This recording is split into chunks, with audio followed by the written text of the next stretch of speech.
트데이베이트에 오신 것을 환영합니다. 자, 오늘 저희가 이 분석 보고서를 통해 깊이 파고들 기업은 바로 에너지 및 기계 전문 기업 대성산업입니다. 네, 이 기업을 둘러싼 시장의 시선이 아주 흥미롭습니다. 그래서 오늘 논의의 핵심 질문은 이거겠죠.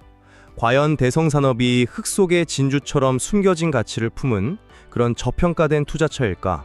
아니면 그냥 반짝이는 테마 뒤에 뭐랄까 취약한 재무구조를 숨긴 위험한 투기적 대상에 불과할까? 저는 전자의 입장입니다. 대성산업이 가진 자산 가치와 또 새로운 성장 동력에 비해서 시장이 정말 터무니없는 가격표를 붙여놨다고 봅니다. 지금이야말로 그 가치를 제대로 평가해야 할 때라고 주장하고 싶네요. 저는 그 의견에 글쎄요 동의하기가 좀 어렵습니다. 최근 주가 상승은 기업의 본질적인 힘이라기보다는 그냥 계절적인 유행이나 수급 논리에 따른 아주 짧은 현상일 뿐이고 그 이면에는 상당한 재무 리스크가 도사리고 있다고 보고 있습니다. 좋습니다. 그럼 왜 제가 이 기업을 터무니없는 가격표가 붙은 기업이라고 보는지부터 말씀을 좀 드리죠. 가장 먼저 봐야 할 숫자는 PBR, 즉 주가 순자산 비율입니다. 0.49배. 자, 이게 무슨 뜻이냐면요. 지금 당장 회사를 다 정리해서 자산을 주주들에게 나눠준다고 가정하면 투자 원금의 2배를 돌려받을 수 있다는 계산이 나옵니다. 이런 기업은 정부가 추진하는 기업 밸류업 프로그램의 가장 이상적인 후보 중 하나죠. 하지만 이건 시작에 불과합니다. 진짜 이야기는 사실 재무제표에 보이지 않는 가치에 있거든요. 시장은 이 기업을 그냥 단순한 가스 유통업체로 보고 있지만 사실상 강남 한복판, 고속버스 터미널, 부지라는 금싸라기 땅을 깔고 앉은 부동산 개발 회사에 가깝습니다. 현재 주가는 가스 사업 가치만 겨우 반영하고 있고 잠재적으로 수조 원의 가치를 지닌 이 부동산은 거의 공짜로 얻는 셈이죠. 이것이 이 투자의 핵심적인 안전마진이라고 봅니다. 물론 기존 사업만으로는 한계가 있겠죠. 회사도 그걸 알고 있습니다. 그래서 기존의 화석연료 사업에서 벗어나서 수소충전소, 연료전지 발전 같은 신재생에너지 분야로 체질 개선을 시도하고 있고요. 베트남이나 카타르에서 히토류 같은 핵심 광물 사업에 참여하려는 움직임도 미래를 위한 포석이고요. 그리고 마지막으로 아주 중요한 신호가 하나 있었습니다.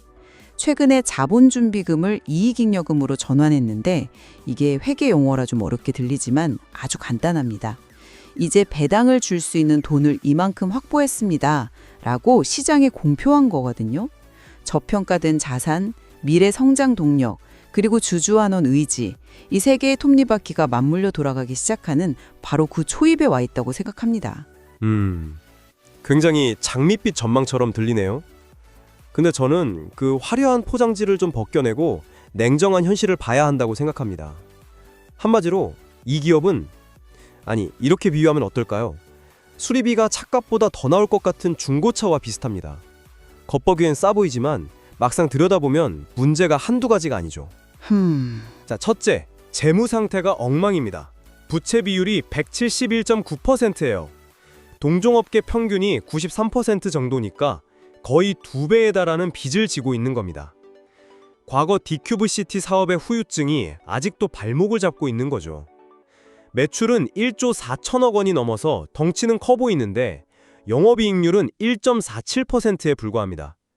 만원어치 팔아서 고작 147원 남기는 장사를 하고 있다는 뜻이죠. 더 심각한 건 ROE, 자기자본이익률입니다. 1.08%. 이게 얼마나 처참한 수치냐면 주주들이 맡긴 돈 100만 원으로 1년에 고작 1만 8천 원 벌었다는 뜻이에요. 요즘 웬만한 예금 금리보다도 못한 수익성 아닙니까? 이렇게 비효율적으로 자산을 굴리는 회사를 어떻게 믿고 투자하겠습니까? 심지어 가장 최근 분기 실적은 87억 적자고요. 네. 둘째, 최근 주가 급등은 펀더멘털하고 아무 상관이 없습니다.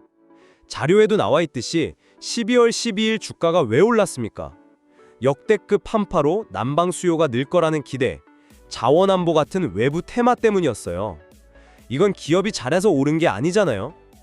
반도체 같은 시장 주도주들이 쉴 때 잠시 돈이 갈 곳을 잃고 비어있는 집에 몰려드는 소위 빈집털이 성격이 아주 강합니다. 이런 계절성 테마는 날 풀리면 연기처럼 사라질 겁니다. 그리고 마지막으로 차트를 한번 보시죠.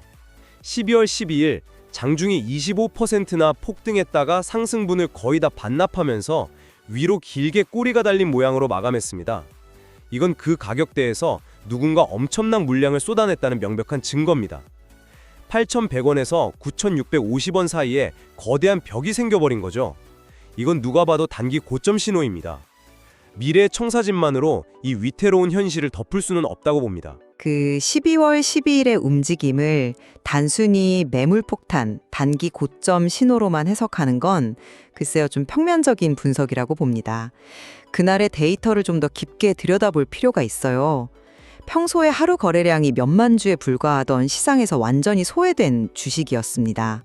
그런데 그날 하루에만 2,500만 주가 넘게 터졌고, 특히 외국인이 25만 주 이상을 순매수했다는 사실을 어떻게 봐야 할까요? 이게 단순히 한파 테마에 편승한 단타성 자금의 움직임일까요? 아니, 근데 전체 지분율을 한번 보세요. 외국인 지분. 그거 여전히 0.85%로 거의 없다고 봐도 무방한 수준 아닙니까? 25만 주라는 숫자 자체는 커 보이지만 그게 어떤 추세의 시작이라고 단정하기엔 너무 성급한 판단 아닐까요? 오히려 단기 시세 차익을 노리고 들어온 우리가 흔히 말하는 걸음머리 외국인일 가능성도 배제할 수 없죠. 그냥 하루짜리 이벤트였을 수 있다는 겁니다. 저는 그 해석에 동의하기 어렵습니다. 잠깐만요. 스마트머니라고 불리는 그들이 정말 단기 투기 세력이었다면 왜 주가가 25%나 치솟았을 때 차익 실현을 하고 나가지 않았을까요? 그들은 그 변동성을 견디면서 종가까지 물량을 보유했습니다. 이건 그들이 단순히 그날의 뉴스에 반응한 게 아니라는 방증입니다. 오히려 이 기업의 근본적인 저평가 상태, 즉 압도적으로 낮은 PBR과 곧 현실화될 배당 확대 가능성을 보고 남들보다 한 발 앞서 들어온 것일 수 있다는 거죠. 거래량이 폭발했다는 것 자체가 드디어 시장의 똑똑한 돈들이 이 기업의 본질적 가치에 주목하기 시작했다는 가장 강력한 증거 아닐까요? 스마트머니라는 프레임은 그럴듯하게 들리지만 그들의 매매 행태 자체를 보면 오히려 의문이 듭니다. 진짜 가치 투자자다면 하루에 25%씩 주가가 널뛰는 날 굳이 시장가로 추격 매수를 할까요? 보통은 변동성이 잦아들 때까지 기다렸다가 조용히 분할 매수하는 게 일반적이지 않습니까? 그들의 행동은 가치 투자자보다는 오히려 모멘터를 쫓는 투기 세력의 모습에 더 가까워 보입니다. 그리고 결과적으로 그날 무슨 일이 일어났죠? 그들이 사들인 물량보다 훨씬 더 강력한 매도 압력이 존재했다는 게 긴 윗꼬리로 증명됐잖아요. 그럼 그 물량은 누가 던졌을까요? 바로 이 기업의 가치를 누구보다 잘 아는 기종 주주들이었을 겁니다. 그들은 이 정도 가격이면 충분히 고평가다 라고 판단하고 매물에 쏟아낸 거죠. 새로운 스마트머니의 유입이라는 희망적인 해석보다는 이 기업에 대해 잘 아는 내부자들이 지금이 팔 기회라고 생각했다는 현실적인 해석이 더 설득력 있지 않나요? 단기적인 매물 압박이 있었다는 점은 인정합니다. 하지만 시장 참여자들이 그 엄청난 매물을 다 받아내면서까지 이 주식에 새로 진입한 이유가 더 중요하지 않을까요? 저는 그들이 이 회사의 근본적인 체질 개선, 바로 말씀하신 사업 다각화의 가능성을 매우 높게 평가했기 때문이라고 봅니다. 안정적으로 현금을 창출하는 석유가스 유통과 발전 사업을 기반으로 수소, 로봇 같은 미래 산업으로 전환하려는 시도는 전통적인 굴뚝 산업의 한계를 넘어서려는 아주 중요한 전략적 움직임이거든요. 이건 단순한 구호가 아니라 생존을 위한 필사적인 노력이라고 봐야 합니다. 바로 그 시도, 노력이라는 단어가 문제라는 겁니다. 보고서를 아무리 뜯어봐도 신사업들은 아직 구체적인 매출이나 이익으로 연결되지 않는, 그저 모색하고 참여하는 초기 단계에 불과해요. 예를 들어 수소 충전소 사업이 유망해 보이지만 지금 국내 시장은 대기업들이 이미 각축을 벌이는 레드오션입니다. 대성산업이 여기에 뛰어들어서 의미 있는 시장 점유율을 차지하려면 앞으로 얼마나 많은 시간과 천문학적인 투자가 더 필요할까요? 하지만 현재 매출의 80% 이상이 여전히 LNG 가격이나 유가, 정부의 전기요금 정책 같은 외부 변수에 따라 출렁이는 불안정한 구조입니다. 본질적으로 이 기업은 내수 중심의 경기 방어주의일 뿐이지 보고서에서 언급된 것처럼 미국의 혁신적인 패권 기업과 함께 성장할 기업과는 거리가 멀어도 한참 멀어요. 미래에 대한 멋진 청사진만으로 현재의 부실한 재무 상태와 낮은 수익성을 정당화할 수는 없다고 봅니다. 이건 마치 낡고 삐걱거리는 트럭에 최신형 제트 엔진을 달겠다는 계획서만 보여주는 것과 같아요. 엔진을 달기 전에 당장 굴러가는 것조차 위태로운 트럭의 상태부터 고쳐야 하는 것 아닐까요? 그 지점이 바로 가치 투자의 본질과 맞닿아 있는 부분이라고 생각합니다. 낮은 PBR의 의미를 어떻게 해석하느냐의 차이죠. PBR이 0.49배라는 것은 지금 당장 회사가 망해서 모든 자산을 다 팔아치워도 주주들은 투자금의 2배를 돌려받는다는 의미입니다. 이것이야말로 불확실한 시장에서 기댈 수 있는 가장 확실한 안전마진이라는 거죠. 말씀하신 재무 리스크 물론 존재합니다.